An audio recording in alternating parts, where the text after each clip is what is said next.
En cette nuit très sainte, le Christ ressuscité souhaite la paix à notre monde en général. Et Jésus ressuscité veut souhaiter la paix en particulier à notre pays, la République démocratique du Congo. Nous savons très bien que notre pays est aujourd'hui un pays en agonie, un grand malade. Et quand un grand malade est dans un état de coma, il est dangereux de pronostiquer de son avenir. Et aujourd'hui, le Congo est dans cette situation du grand malade qui est presque dans un état comateux. Nous connaissons les causes principales qui ont conduit notre nation dans cet état de coma.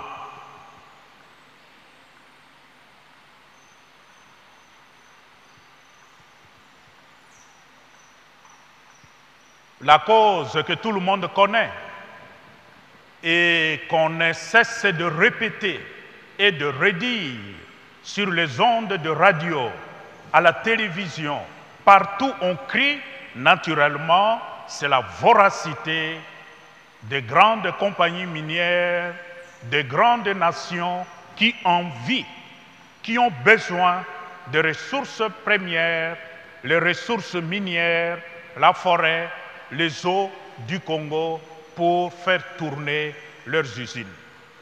Ça, c'est une cause bien connue. Le malheur du Congo, c'est essentiellement l'abondance de ses richesses. Trop de richesses, dans le cas du Congo, ne constitue pas une bonne nouvelle. Son malheur, c'est sa richesse. Mais il y a une deuxième raison que nous connaissons aussi, c'est la volonté expansionniste de certains pays voisins qui veulent occuper une bonne partie de notre pays qu'ils considèrent comme le prolongement naturel de leur pays. Et ce n'est pas seulement une volonté, ce n'est pas seulement un désir de la part de ces pays, mais aujourd'hui la réalité est là. Une bonne partie de notre pays à l'est est déjà occupée par le pays voisin. Au-delà des discours que nous tenons ici, des discours complètement inutiles, la réalité est que les autres continuent à avancer et à occuper l'est de notre pays. C'est une évidence, pour la simple raison que le Congo n'a aucune force pour défendre l'intégrité de son pays. Nous sommes tellement grands, mais nous sommes, comme on le dit, un éléphant aux pieds d'argile. Un éléphant qu'on a posé sur des pieds d'argile. Il est donc un éléphant fragile, fragilisé. Même de petits enfants aujourd'hui peuvent jouer avec le Congo. Et ils sont là, ils sont en train de venir. Ils sont en train de venir. Et nous tenons des discours ici comme si nous étions forts.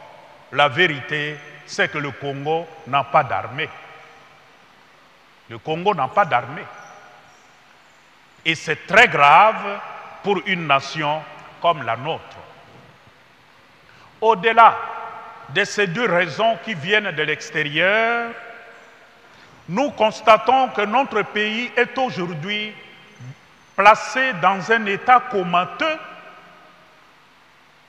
Nous constatons que ceux qui viennent de l'extérieur peuvent se permettre de jouer avec la nation congolaise parce que la cause principale de notre malheur, la cause première de manque de paix dans notre pays, ce ne sont pas les gens de l'extérieur, ce ne sont pas les étrangers, ce n'est pas le méchant Rwanda, c'est d'abord nous, les Congolais.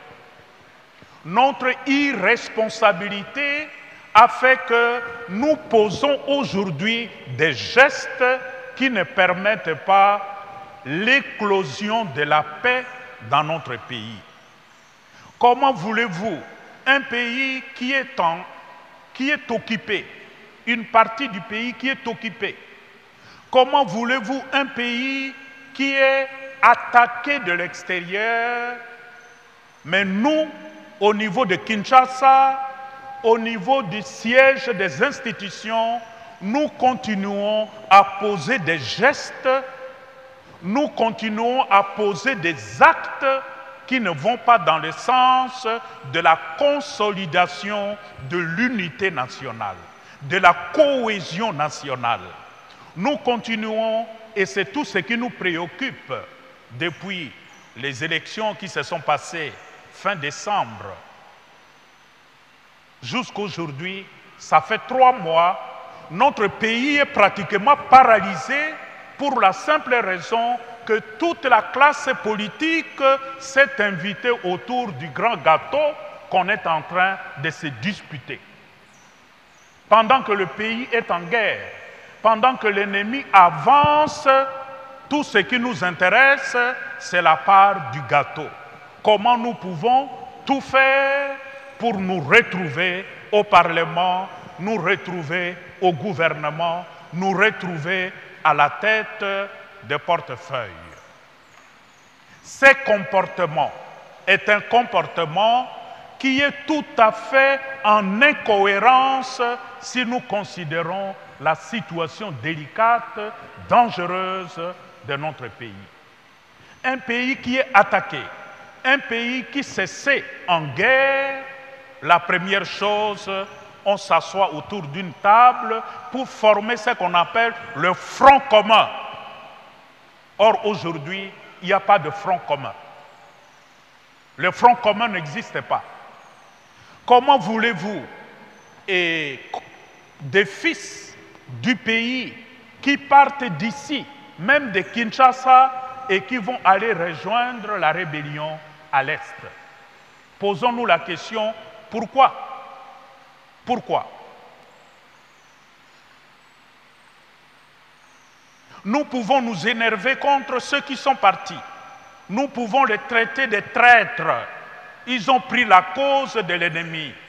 Mais la question de fond, pourquoi ces gens ont agi de cette manière-là? C'est parce qu'au niveau d'ici, nous continuons à poser des gestes qui blessent les autres. Nous continuons à poser des gestes qui fragilisent la communion nationale. Nous posons des gestes qui excluent les autres de la jouissance du gâteau national. Un pays aussi pauvre que le Congo, avec un budget qui dépasse à peine 3 milliards de dollars, alors que le petit Congo-Brazzaville en face de nous est déjà au-delà de 20-30 milliards comme budget. Nous, le Grand Congo, nous n'avons que 3 milliards. Et avec ces 3 milliards, 70% du budget de l'État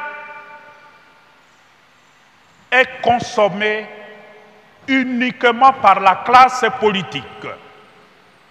La classe politique qui consomme plus de 70% du budget de l'État. Et le reste de la population va vivre de quoi?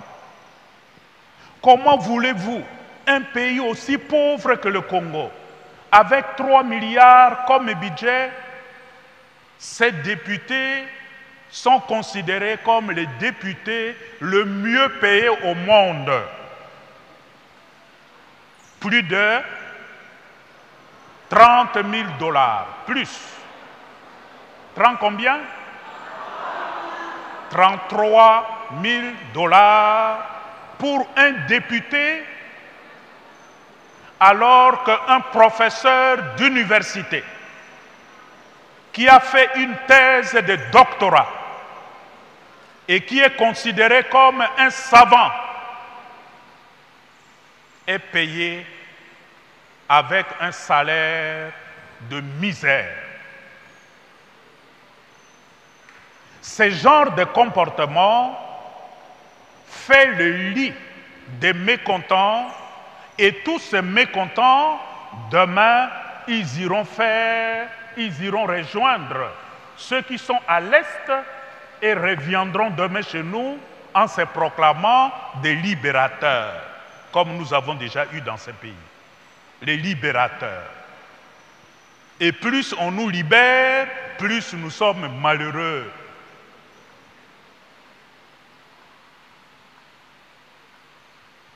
La paix. La paix n'est pas seulement un slogan.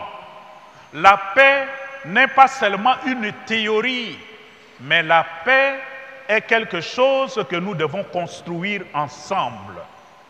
Nous devons apprendre en la faveur de la résurrection de notre Seigneur.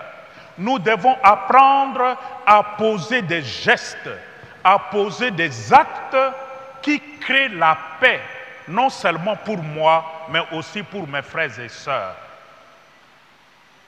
Quand dans un pays, la justice, qui doit protéger tous les citoyens, est la première instance à fouler aux pieds le droit des simples citoyens.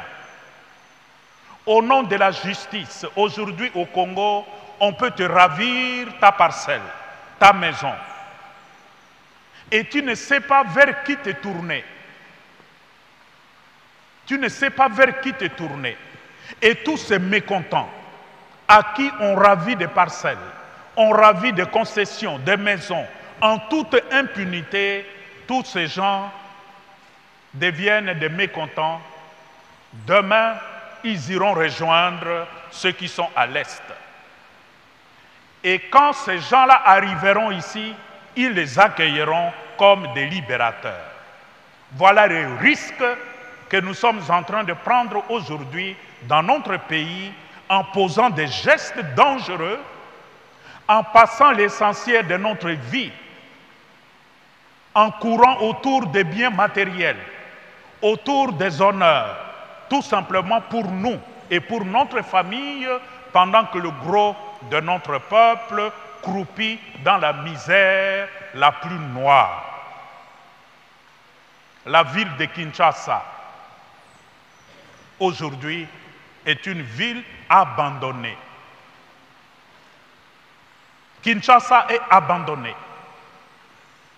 C'est une ville qui n'est plus gouvernée. Les ordures, qui ramassent nos ordures ici à Kinshasa.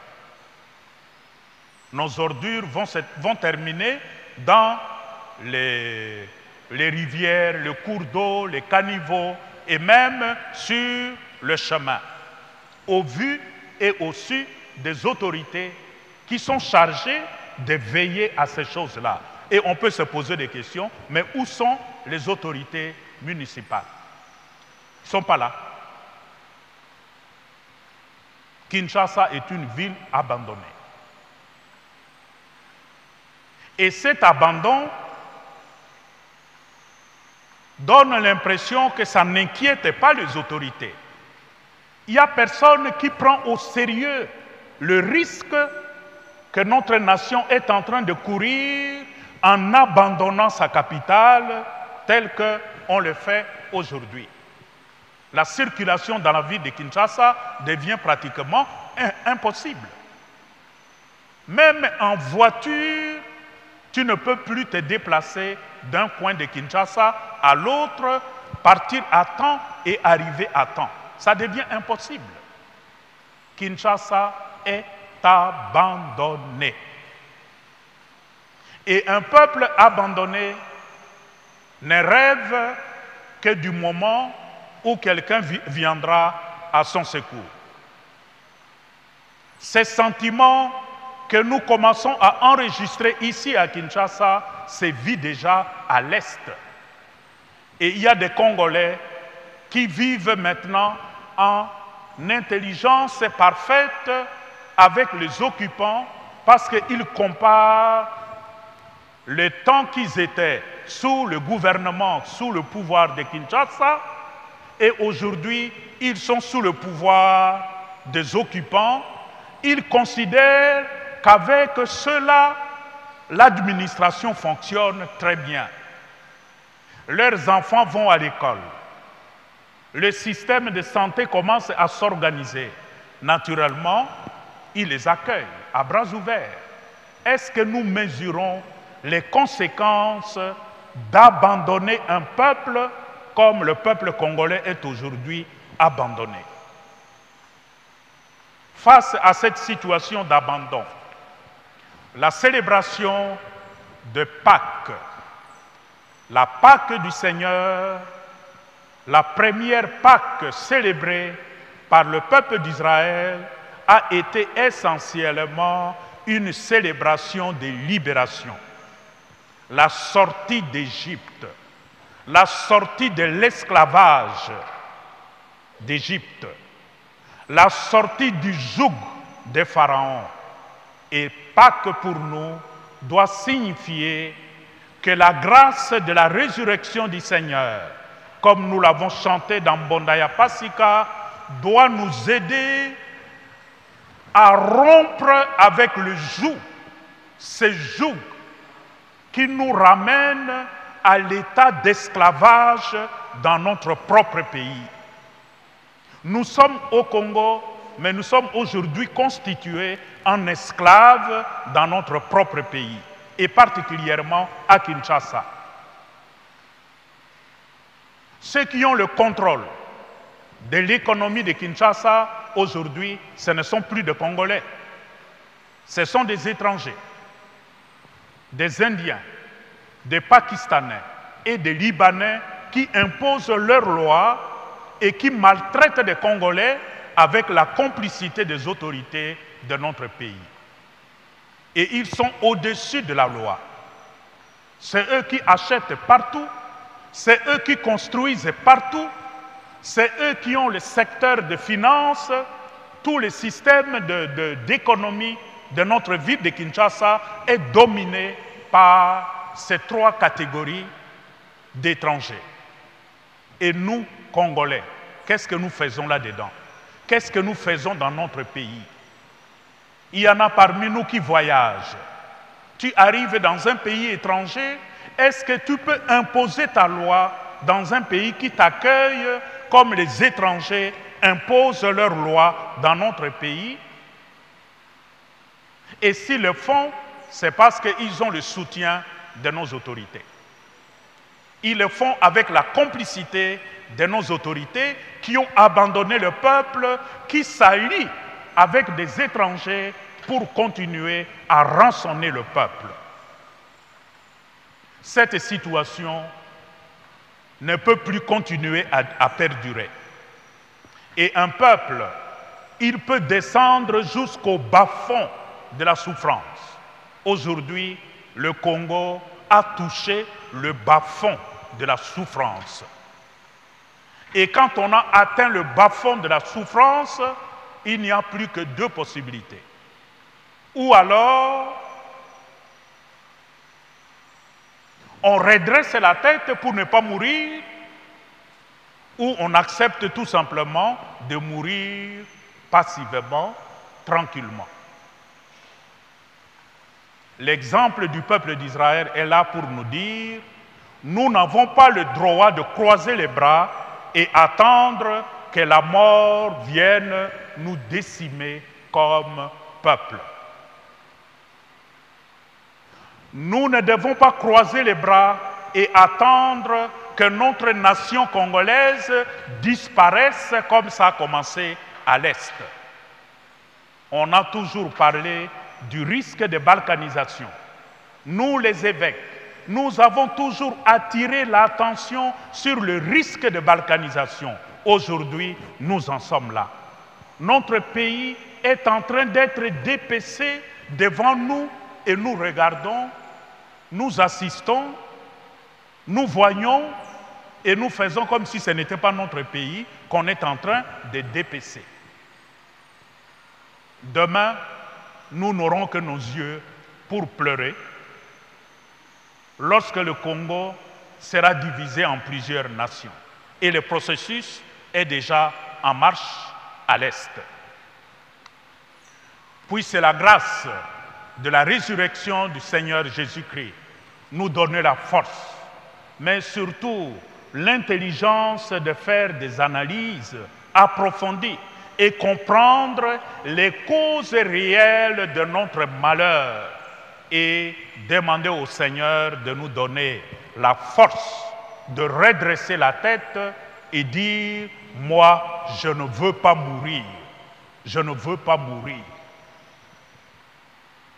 Dieu m'a créé pour la vie, non pas pour la mort. » Et Jésus-Christ, de par sa résurrection, a vaincu la mort.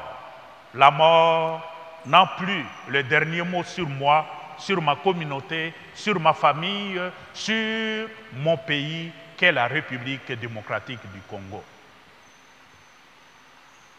Prions pour nos dirigeants, les dirigeants de ces pays, qui sont complètement je dirais, ils sont déphasés par rapport à la souffrance de leur peuple. Quand on voit leur comportement, quand on voit leur langage, on se demande, est-ce que ce sont ceux-là le vrai dirigeant de ce peuple malheureux, ce peuple qui souffre? Tout le temps, ils font des fêtes. Ils sont heureux parce qu'ils ont tout ce qu'il faut pour vivre et le peuple est là quand on est dans son coin où il n'a peut-être à sa disposition que la Bible. La Bible. Et encore la Bible qui est tombée entre les mains des charlatans qui continuent à enfoncer le peuple dans des illusions, dans des prêches qui n'aident pas le peuple à ouvrir l'œil. Que la grâce de la résurrection du Seigneur puisse nous donner de l'énergie. L'énergie pour dire non à l'œuvre de mort qu'on est en train de nous imposer dans ce pays. Bana balibota lya Nzambe boboto bondeko bandeko